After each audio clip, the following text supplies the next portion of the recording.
Muy buenos días, señoras y señores, funcionarios públicos, asociaciones civiles, conferencistas y moderadores, integrantes del comité organizador, honorable presidium. Maestra Silvia Singer Sochet, directora general del Museo Interactivo de Economía MIDE. Licenciado José de la Rosa Herrera, coordinador de Patrimonio Histórico, Artístico y Cultural de la Secretaría de Cultura del Gobierno del Distrito Federal. Maestra Virginia Classing de Campos, coordinadora ejecutiva del Palacio de la Medicina de la UNAM. Maestra Rosa María Sánchez Lara, tesorera del ICOM, México. Licenciado Héctor Rivero Borrell Miranda, director general del Museo Franz Mayer. Licenciado Hugo Cervantes Vallejo, tesorero de la Federación Mexicana de Asociaciones de Amigos de los Museos, FEMAM.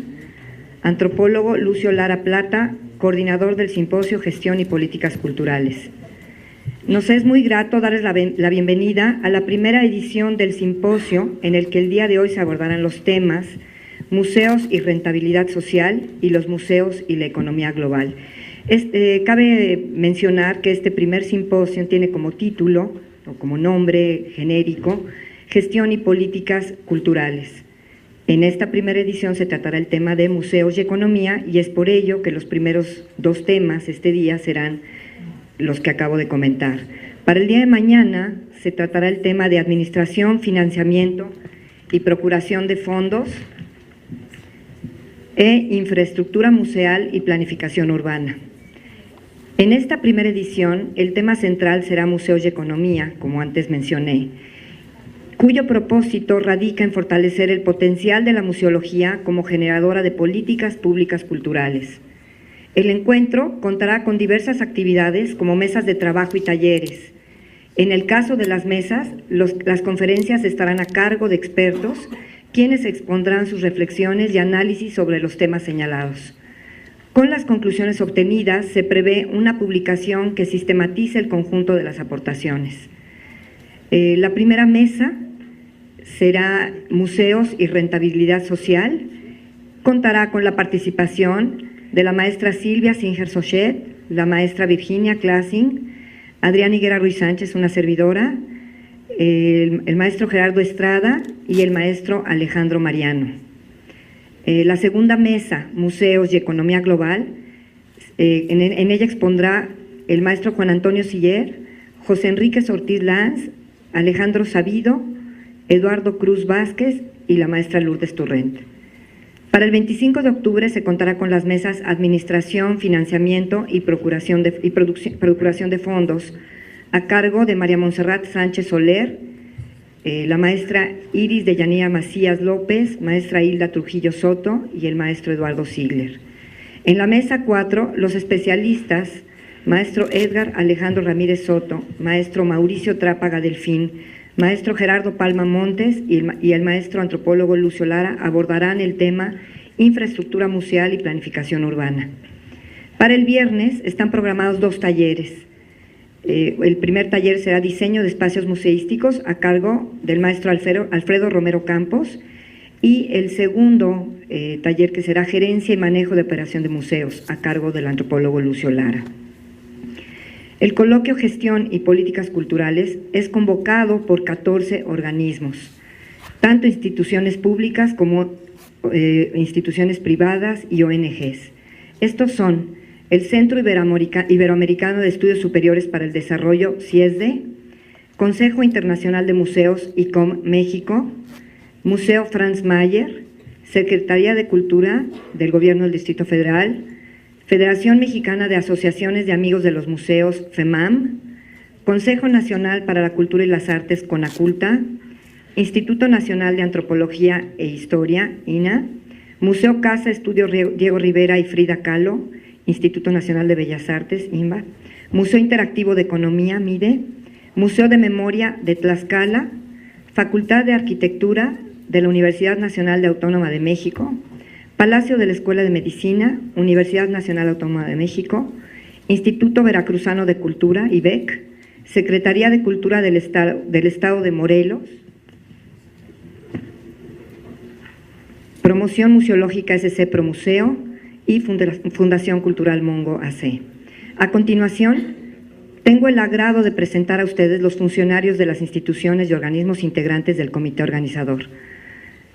Lucio Lara Plata, maestro Lucio Lara Plata, la maestra Lourdes Monjes no se encuentra, pero a nombre de ella también, el maestro Héctor Rivero Borrell, la maestra Silvia Singer Sochet, la maestra Gabriela López Torres, maestra María Montserrat Sánchez Soler, maestra Adriana Higuera Ruiz Sánchez, maestra Virginia Classing de Campos, maestra María Inés Medina Vieitia, el licenciado Elías Acal Cabavier, la maestra Magali Cruces Arteaga, la maestra Nina Cerrato Zavala, el maestro José de la Rosa Herrera, el maestro Gerardo Palma Montes, maestro Mauricio Trápaga Delfín, el maestro Alejandro Mariano Pérez, la maestra Minú de María Prom y el maestro Juan Carlos Ramos Mora.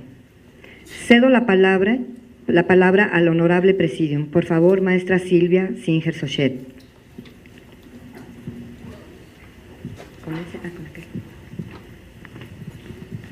Muchas gracias. Bueno, en primer lugar, me honra ser la primera en hablar y sobre todo quisiera agradecer la iniciativa del maestro Lucio Lara de haber pensado en un foro como el que está organizando y en esta serie de encuentros que tendremos, espero, a lo largo de varios años y que, como él decía, dice el primer simposio y sean el primero de muchos, en torno al tema fundamental de la gestión y las políticas públicas. En esta ocasión se abordará, como se ha explicado ya, el tema de museos y economía. Y es que a mí me parece que es fundamental que nos hagamos presentes los museos en el escenario de la cultura en México, como lo que realmente somos. No solamente espacios de resguardo del patrimonio, sino espacios que realmente promueven la estructura social, promueven la educación, promueven la memoria, promueven los mejores valores que tiene la sociedad. Desgraciadamente hemos sido vistos siempre como recintos de resguardo y los profesionales de museos y muchos de nuestros públicos hemos transformado esa visión hace muchísimo tiempo, o sea, no es algo nuevo. Los museos hoy en México son museos de vanguardia, son museos de avanzada, son museos que trabajan en torno a temas interesantes con propuestas fundamentales. La museología mexicana ha sido famosa durante muchísimas décadas. Sin embargo, no nos acompaña un avance en el mismo sentido en términos del reconocimiento oficial que como instituciones tenemos. No somos reconocidas como el apoyo escolar que somos, en realidad no somos reconocidas como los foros que constituimos, no somos reconocidos como espacios que promueven la economía de las zonas en donde estamos. Creo que tenemos que empezar a discutir esto en términos de nuestro papel social y las políticas públicas. Y por eso me parece tan atinado la propuesta del simposio y la propuesta de la temática de arranque. Realmente somos muchos en la mesa. Yo quisiera con esto terminar mi intervención. Gracias. Felicidades por esta iniciativa. Ahora tendremos las palabras del licenciado José de la Rosa Herrera.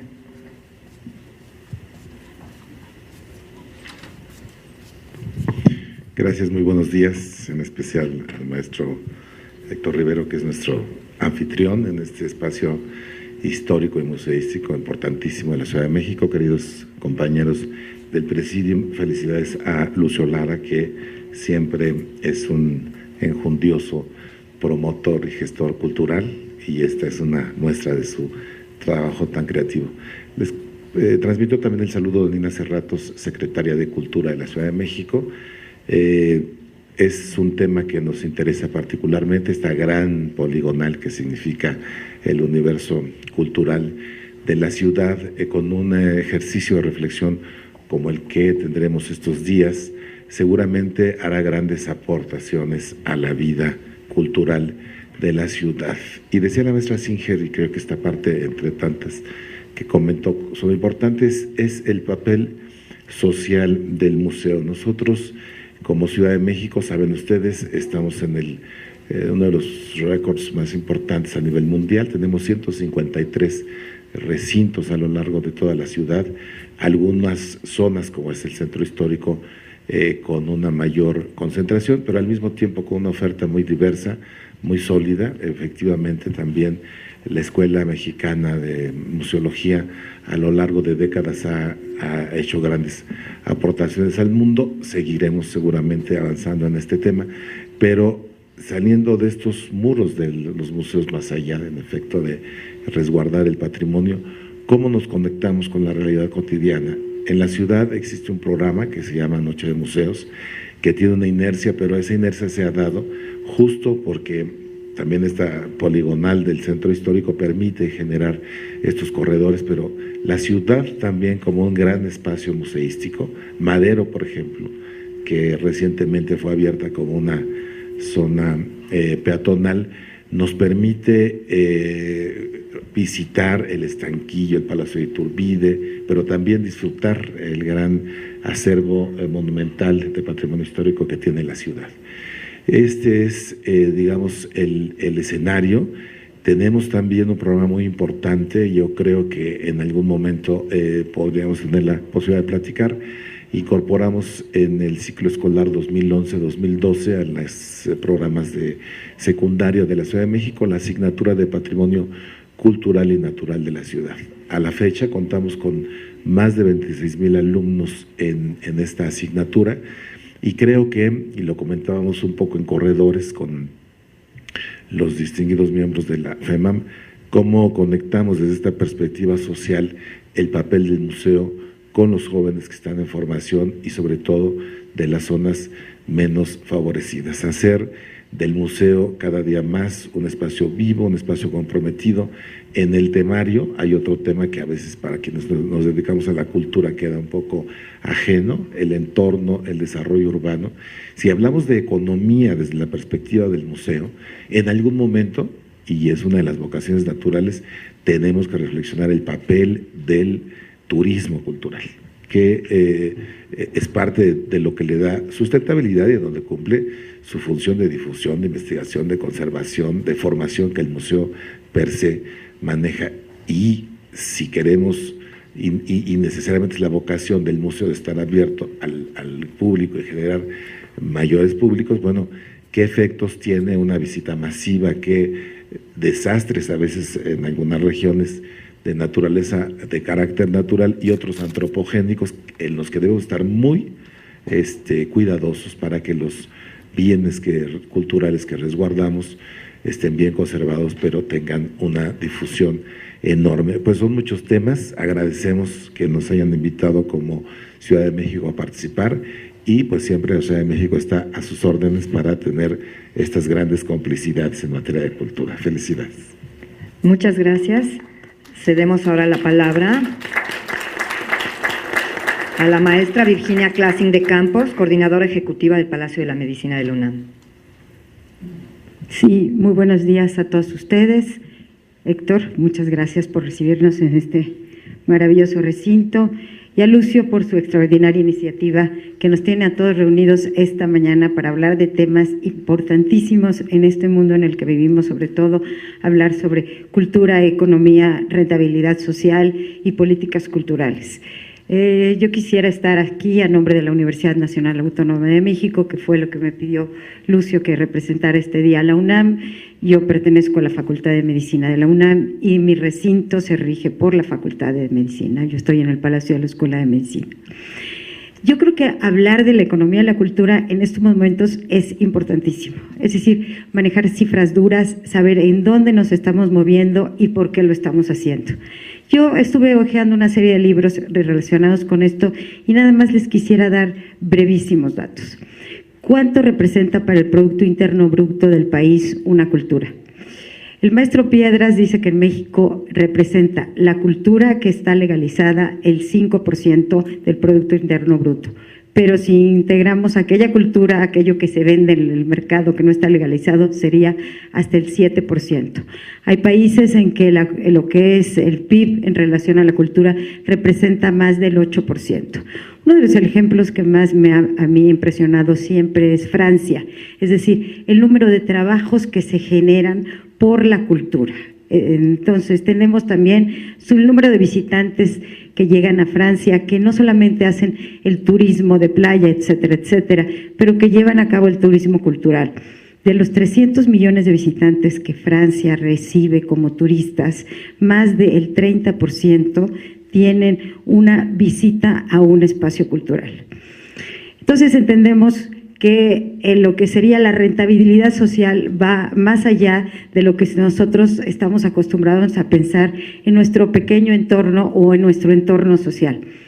Yo creo que una de las cosas más importantes que son responsabilidad de nosotros en estos momentos es entender cuál es nuestra obligación vis a vis nuestras autoridades, es decir, hacernos presentes nosotros como museos ante nuestros representantes que hemos elegido, ya sea federales, locales o municipales, para exigir este apoyo que tienen que dar a nuestros espacios culturales que por ende van a representar un apoyo a toda la sociedad.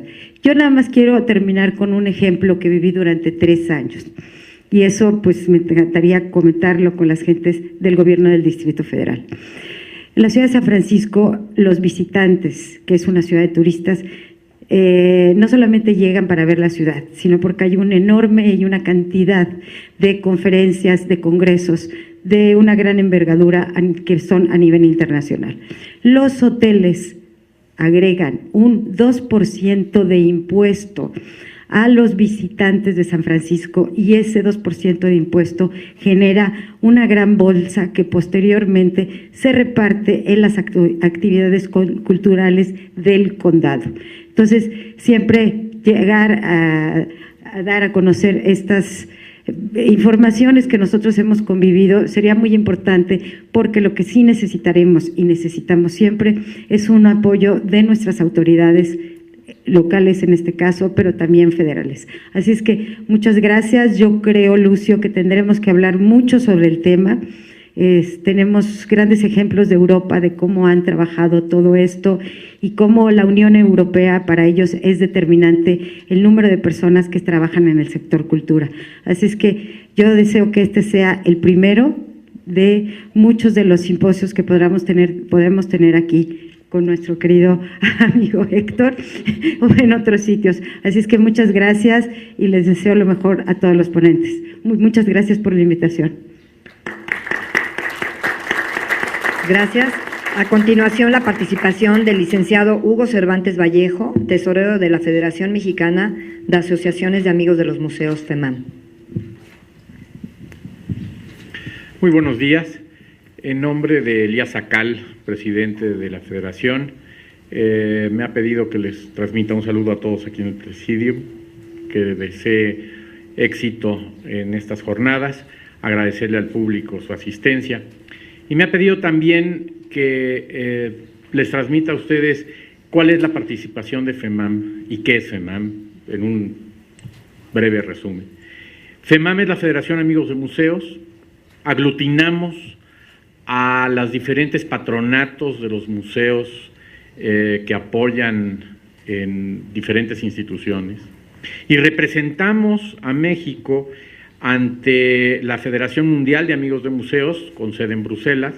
Tenemos un contacto muy estrecho con ICOM y también formamos parte del Museum Trustee Association, que es una asociación básicamente de Norteamérica, en donde México participa como parte importante. Tenemos incluso un lugar en el consejo directivo.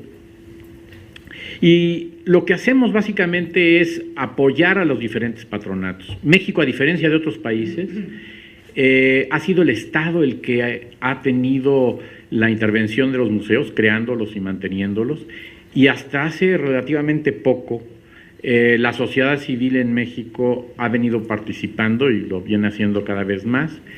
Y es una cuestión muy importante. Yo creo que la sociedad civil tiene una obligación, así como también lo tiene el Estado, de participar en la cultura, y una forma de hacerlo es en los museos. Básicamente tenemos 4 acciones.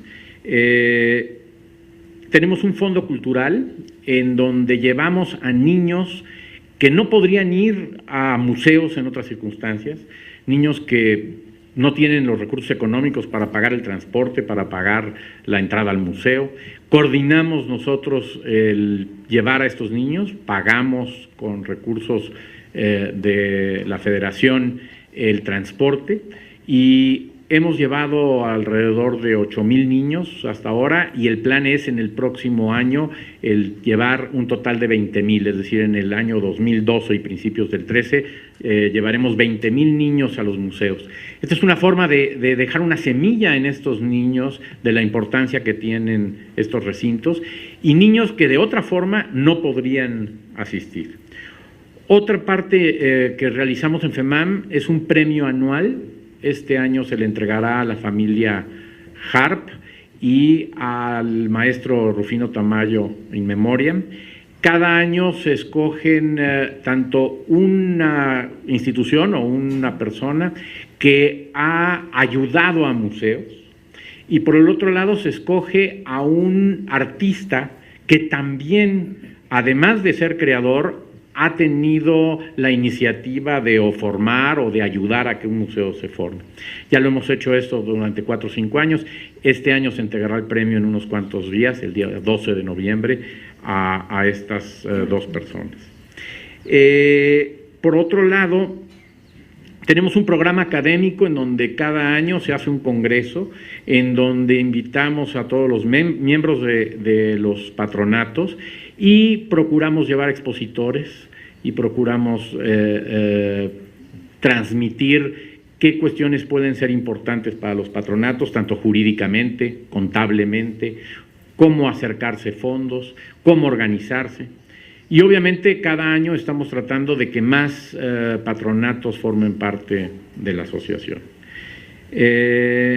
Estamos también tratando de reorganizar la federación. Antes estaba únicamente en el Distrito Federal y ahora hemos tratado de descentralizarlo, de desconcentrarlo del Distrito Federal y hemos hecho ya regiones. Tenemos una región norte, tenemos una con base en Monterrey, tenemos otra región en Guadalajara que pues toma toda la parte del poniente de México.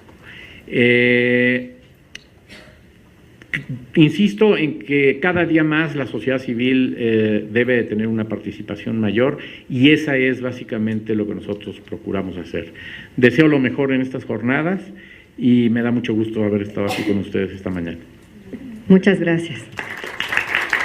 A continuación, la maestra Rosa María Sánchez Lara, tesorera del ICOM México.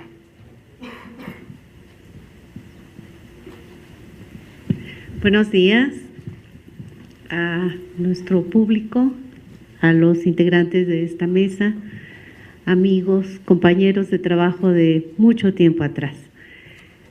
Yo vengo representando al ICOM, que muchos de ustedes conocen ya. Nuestro organismo es un organismo de la UNESCO, por ello nos interesa básicamente la relación cultural, educativa, pero fundamentalmente la relación que tenemos con nuestros museos. El ICOM tiene ya mucho tiempo trabajando en México, hemos tenido eventos importantes, nosotros nos hemos encargado básicamente de los aspectos estructurales, de los reglamentos, toda esta parte de la ética dentro de los museos.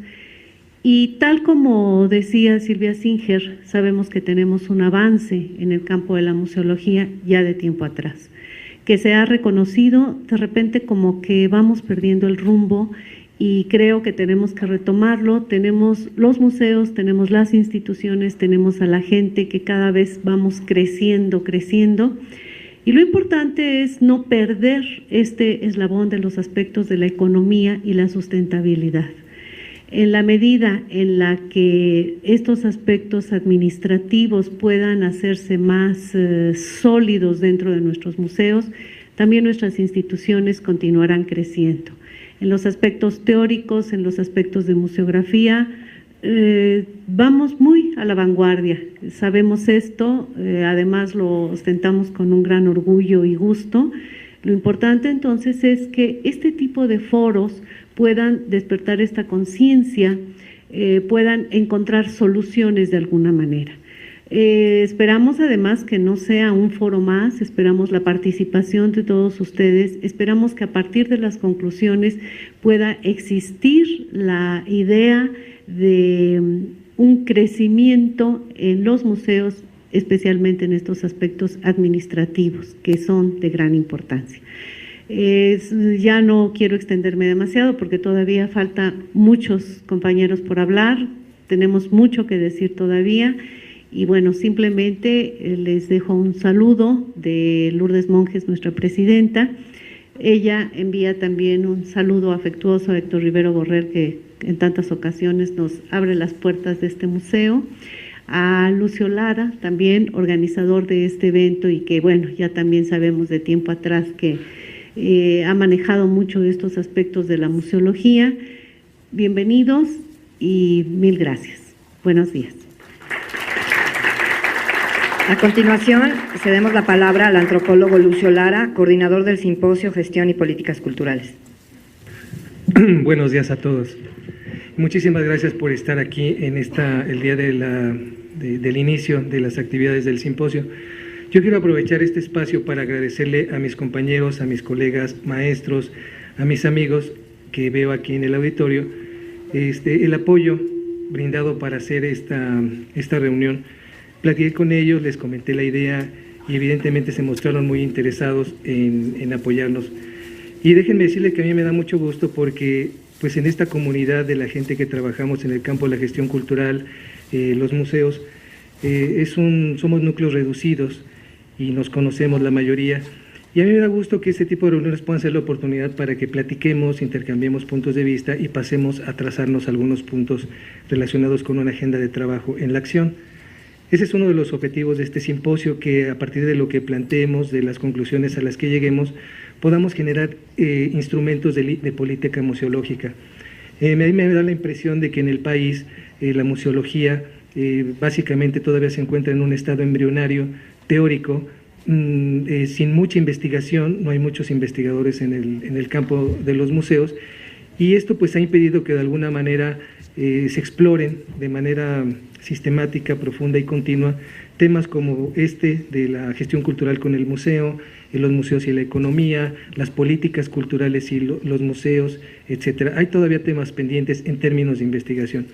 Y si esto es así, todavía falta más cómo articular el conocimiento museológico con políticas públicas, como lo decía mi maestro, el licenciado José de la Rosa, en donde falta esta articulación que es necesaria, como en toda disciplina, de transferir este conocimiento y convertirlo en un instrumento de política museal. Me refiero a políticas tarifarias, políticas para la atención de públicos, políticas para el manejo de los museos, políticas de financiamiento, de procuración de fondos, es decir, de los temas que vamos a tratar ahora. Y pues a mí me da mucho gusto tener, pues que hayamos podido constituir un comité organizador, pues con profesionales que yo admiro muchísimo, que están aquí presentes, por la trayectoria y el trabajo. No puedo hablar en este momento de cada uno porque sí no es una admiración nada más coloquial, sino a cada uno de mis compañeros les tengo un reconocimiento importante por la trayectoria y el trabajo que han hecho en beneficio de las políticas culturales y como un ejemplo muy claro y palpable a la dirección de los museos a su cargo. Y son experiencias que a mí me gustaría hablar de ellas porque vale la pena conocerlas, pero que no tenemos tiempo. Yo creo que en el transcurso del simposio podríamos hacerlo porque hay que conocer bajo ciertas concepciones cómo se han manejado las instituciones museísticas.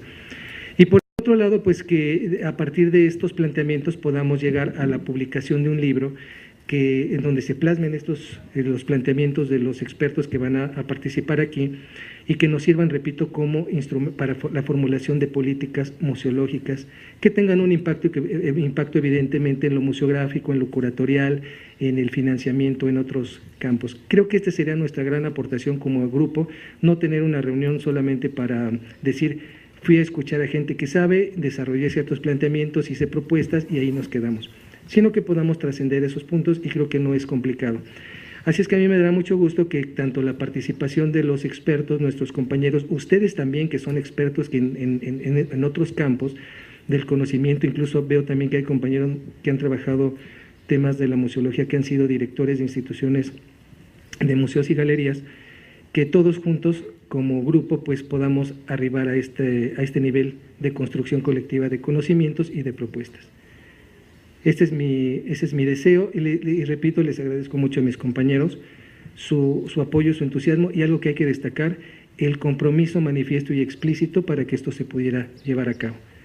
¿Sí? La maestra Lourdes Monjes, todo el apoyo a través del ICOM, el maestro Héctor Rivero Borrell, todo el apoyo en cuanto a la organización en el recinto, así como el resto de los compañeros que forman parte del comité organizador.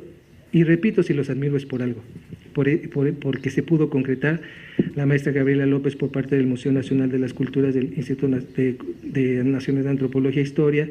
Es decir, el apoyo de todos ha sido fundamental.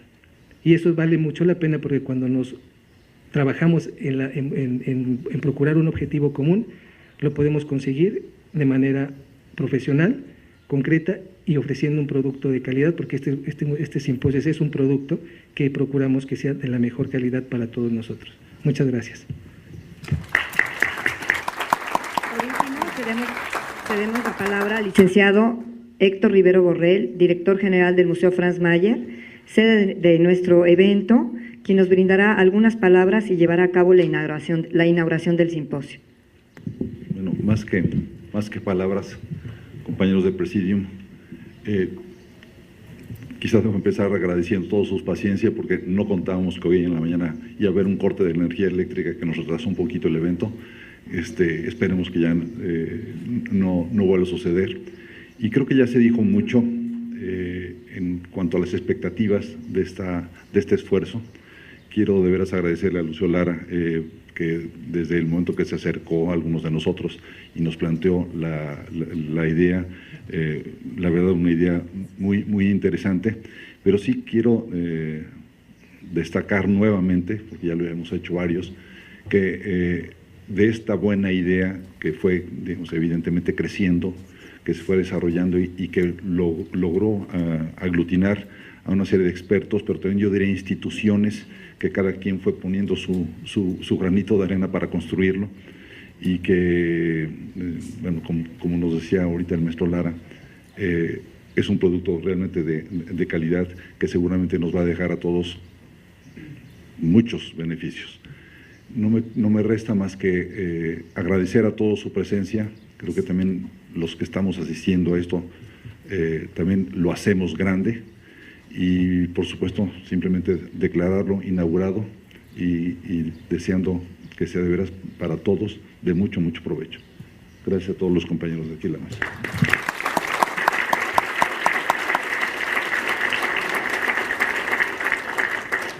Bueno, pues siendo inaugurado el primer simposio de gestión y políticas culturales, procederemos al desarrollo de la primera mesa, quien será coordinada por la maestra Jimena Jordán, maestra en Curaduría de Arte por la Universidad de Melbourne, licenciada en Estética por la Pontificia Universidad Católica de Chile y tiene especialidad en Educación Estética.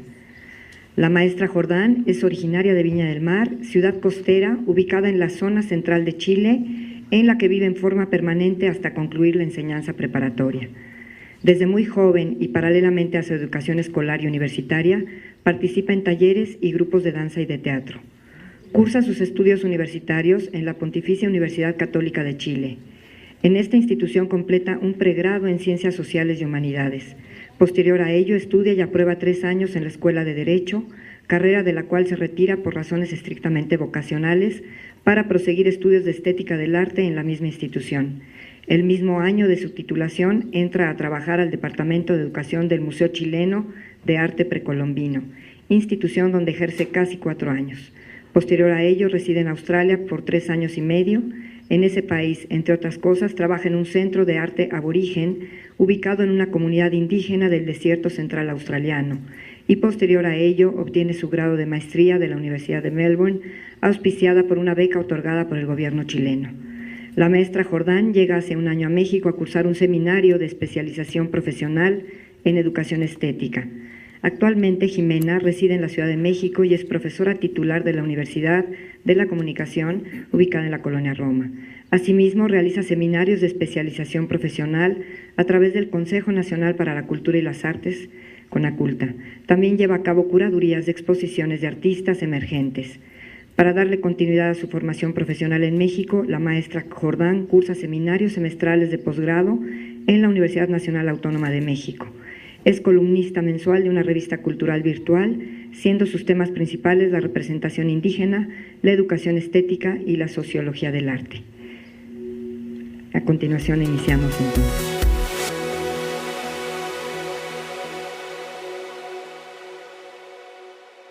Buenos días, damos inicio a la mesa 1, gracias por su asistencia. La estructura de la mesa va a ser la siguiente: 2 ponencias, un receso breve, 10 minutos máximo, 15 minutos máximo, y 2 ponencias más, foro de discusión y de preguntas.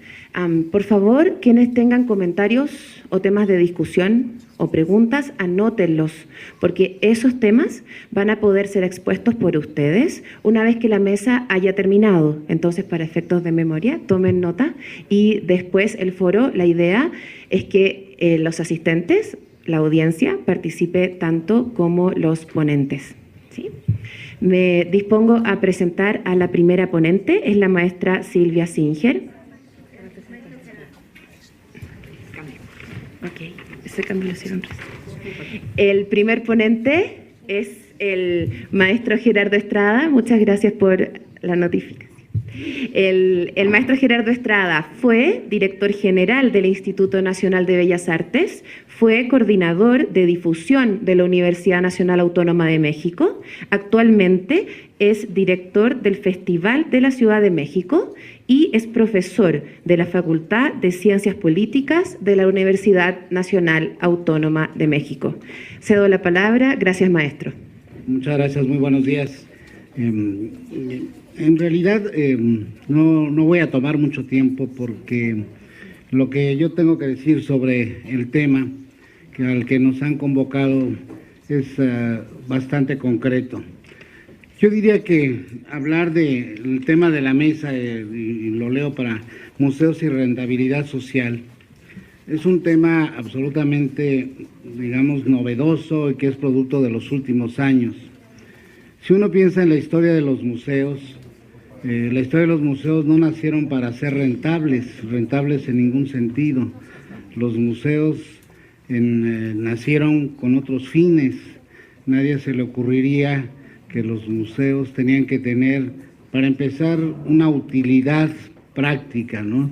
El museo se creó con fines de memoria, se creó con fines de convertirse en un recipiente de símbolos, de orgullos nacionales, los museos de historia, los museos que aglutinaban aquellos tesoros que representaban los signos de identidad de los países, de las comunidades, de las naciones.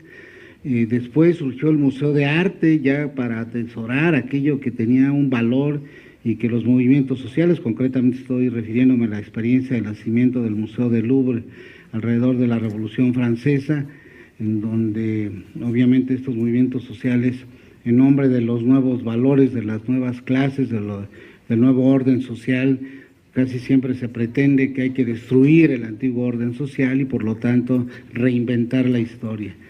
Sin embargo, hay personas conscientes, ¿no? Personas que tienen la capacidad de darse cuenta de que eso es una locura absolutamente, que no es posible crear nada nuevo sobre la nada y que por lo tanto siempre hay que recurrir a aquellos símbolos y aquellas obras y aquellos monumentos que en un momento determinado tuvieron un significado.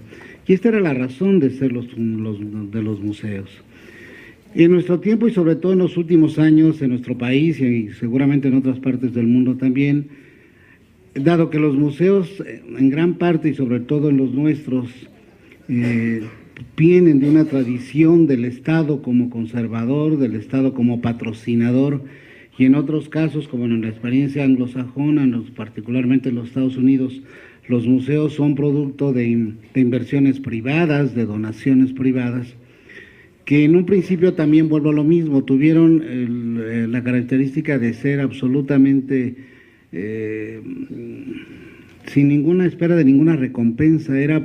Hace poco, precisamente la Federación de Amigos de Museos, tuvimos una reunión aquí en México y en donde algunos de los principales patronos del Museo de Arte Moderno de Nueva York vinieron a a contarnos su experiencia personal, entre ellos Nelson Rockefeller, ¿no? Y era muy emocionante ver cómo él y otra señora que vino con él decían que para ellos era un orgullo y para sus familias se había convertido en una satisfacción el hecho de ser parte del patronato, el hecho de donar parte de sus dineros, de sus recursos y además, sobre todo, lo más importante, parte de su tiempo a esa tarea de preservación. O sea, no hubo en ningún momento la idea de que esto, ¿qué vamos a obtener a cambio o qué tanto, ¿no? ¿Cuál es la rentabilidad? Entonces, si entendemos por rentabilidad lo que la Secretaría de Hacienda, en el caso de México, y las autoridades ahora quieren que resurja, pues entonces estamos en un terreno que es muy complicado, ¿no? Porque, ¿qué es rentable en cultura? ¿Qué es lo que es valioso de la cultura? Es decir, ¿cómo medimos el valor de los símbolos? ¿Cómo medimos el valor de aquello que nos identifica? En la medida que hemos entrado en una crisis en cuanto a los símbolos políticos, ¿no? Las ideologías están en cuestionamiento en todas partes del mundo, en la medida que hemos entrado también en cuestionamientos, también hasta los valores religiosos, ¿no? Aquí en México se suele decir de una manera, yo creo, un tanto superficial, no es que a lo que mexicanos los une la Virgen de Guadalupe. Bueno, está bonito decirlo, pero en realidad eso no es tan cierto, ¿no? Es decir, de ninguna manera tiene ese efecto. Entonces, en la medida en que entramos en este mundo, ahora sí que iconoclasta, ¿no? Cada vez tenemos menos posibilidades, pues, de encontrar esos puntos de unificación, y eso es la cultura, eso es el arte. Nosotros somos capaces más de identificarnos con el huapango de Moncayo que con el himno nacional. Para muchas gentes que detestan el himno, bueno, el huapango significa más sus feelings, ¿no? Por decirlo de alguna manera ya globalizada, sobre lo que es México. Entonces, la cultura tiene ese valor, pero ¿cómo medimos esa rentabilidad? ¿Cómo sabemos que hoy es más importante el huapango de Moncayo que hace 40 años, 50 años? Me acuerdo que mi madre decía, el segundo himno de México es la marcha Zacatecas, ¿no? Porque era algo que hinchaba el patriotismo, ¿no? Bueno, ahora es el huapango de Moncayo, que lo oímos hasta en la sopa. Bueno, entonces, este tipo de cosas son el valor de la cultura, pero ¿cómo medimos si son su efecto social, su rentabilidad? Esto es lo que a mí me preocupa. Y hoy hemos caído, también he participado en otro seminario, en donde auspiciado por la Universidad del Sur de California y organizado junto con el MUCA, con el MUAC, por Graciela de la Torre, en donde la pregunta era, bueno, y más allá del número de entradas, ¿qué es el significado del museo, ¿no? Más allá del número de visitantes. Hoy millones de personas, 8,5 se calcula aproximadamente, visitan el Museo del Louvre cada año, ¿no? Es el museo más visitado del mundo. Bueno, eso significa que esos 8 millones de personas han quedado sensibles acerca del valor del cuadro que todo el mundo quiere ver, para empezar, de la Mona Lisa. Es decir, todo el mundo sabe apreciar, o todo el mundo llega allá y simplemente levanta el celular y lo anota como un punto más, ya cumplió una rayita más y ya sigue la visita. Es decir, ¿realmente es significativo ese 8,5 millones de personas? ¿Realmente eso tiene algún valor? ¿Realmente tiene un valor negativo el hecho de que algunos de los museos, de los sitios más importantes de las culturas sean visitados por unos cuantos? ¿No carece de valor el hecho de que los conciertos de música contemporánea nada más asistan 40 gentes o 30 gentes? Bueno, este es el tipo de cosas que hay que preguntarse. ¿Tiene valor que Radio Fórmula la oigan millones de personas y que Radio Universidad la oigan ni siquiera el millón de personas según las encuestas? Entonces, ¿la rentabilidad en qué se mide? Insisto, para los funcionarios de las burocracias culturales y hacendarias, pues se mide en el término de la inversión. Les dimos tanto dinero, luego cuánto toca por cada visitante, y entonces ya sabemos que esta inversión fue correcta, porque pues sí. Y entonces lo que hemos hecho, y me cuento entre los culpables y lo confieso aquí, es que las autoridades inventamos las cifras sobre los visitantes de los museos. Realmente, ¿quién sabe cuánta gente va los días que las entradas son gratuitas? Yo no he visto nunca en ningún museo, ¿no?, que se ponga aquí en México, que se ponga a contar los que llegan, ¿no? Hay un señor ahí con una cosita así, clic, clic, clic, clic, pero bueno, se distrae, ve unas faldas o ve lo que sea, o unos pantalones o lo que le guste y ya el error se va, ¿no? Entonces, tenemos allí muchas complicaciones y entonces lo que hacemos es aumentar las cifras, obviamente, hacerlas del agrado, ¿no?, de los administradores. Bueno, me parece algo muy complicado, pero sobre todo lo que me parece es absurda la idea, ¿no? El fondo del tema, independientemente que creo que alguien va a decir, no, yo sí lo hago, yo sí los cuento. Bueno, pues sí, and so what, eso no tiene ninguna importancia. No significa nada el hecho de que vayan 8,5 millones de personas en cuanto a la rentabilidad del Louvre. ¿Qué es lo importante de que vayan 8 millones de personas al Louvre? Eso es lo no de que hayan apreciado los cuadros. Significa que la cultura sigue siendo un valor, que todos estamos buscando esos signos de identidad. Significa que hemos logrado que por fin la gente reconozca que detrás de un museo, detrás de una puesta en escena, hay un significado que a todos nos puede valer algo. Esto es lo que tiene de importancia. Creo que en ese sentido tenemos que estar muy claros de que la rentabilidad en los términos que se nos exige hoy es una rentabilidad en términos económico-financieros que se disfraza de social, ¿no? Se dice, bueno, es que el impacto, lo mismo se puede decir acerca del teatro infantil, ¿no? Van miles de niños, se supone, ¿no?, a funciones de teatro todas las mañanas. Bueno, si el niño va obligado, va de mala gana, lo que vamos a acabar es haciendo que el niño odie el teatro, o si va o estos programas de lectura, ¿no?, que se vuelve coercitiva. La lectura es un placer, la lectura es un gusto, y si no se asume como tal, entonces no vamos a ningún lado. Todo esto no quiere decir que no tengamos que rendir cuentas, ni que tampoco tengamos que tomar en cuenta, efectivamente, el hecho de que se nos invierte recursos públicos o privados. No estoy diciendo eso tampoco. Quiero decir que los criterios tienen que ser otros. No pueden ser estrictamente cuantitativos, y que tenemos que aprender a crear variables que nos permitan determinar en qué medida y de qué maneras hacemos más provechosas esas visitas a los museos, en qué medida hacemos más provechoso esas estancias en los conciertos, esas estancias en las obras de teatro, de qué manera hacemos que la lectura se vuelva un valor social y no una obligación, ¿no?, que la lectura sea realmente porque creemos en ella.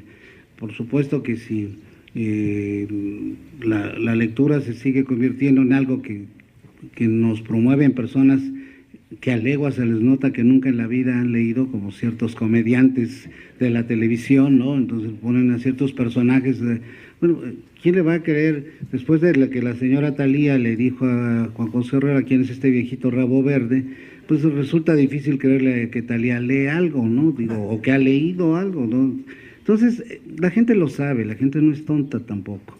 Entonces, yo creo que tenemos que empezar y qué bueno que se organizan mesas como esta, en donde seguramente habrá puntos de vista contrarios a lo que yo estoy diciendo, y qué bueno que se piense, pero yo sí quiero señalar que quizá por una obsesión con el pasado, los museos tienen que valer por lo que son, no porque sean rentables o no, tienen un significado, y más tarde o más temprano, algunos museos que durante muchos años estuvieron abandonados, por X razones de repente aparecen muy visitados, ¿no?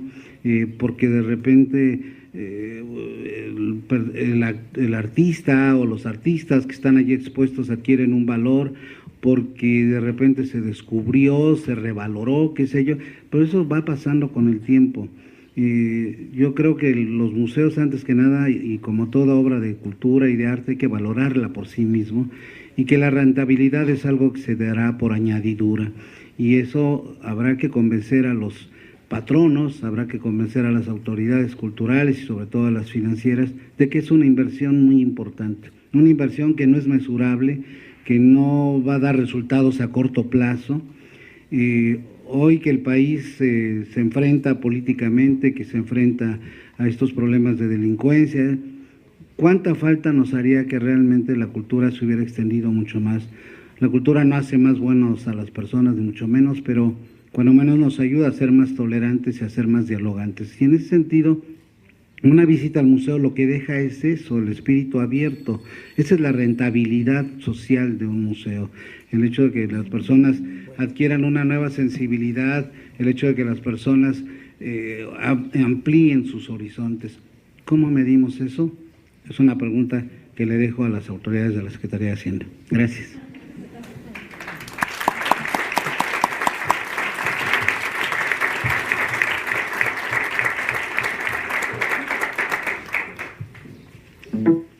Muchas gracias, maestro.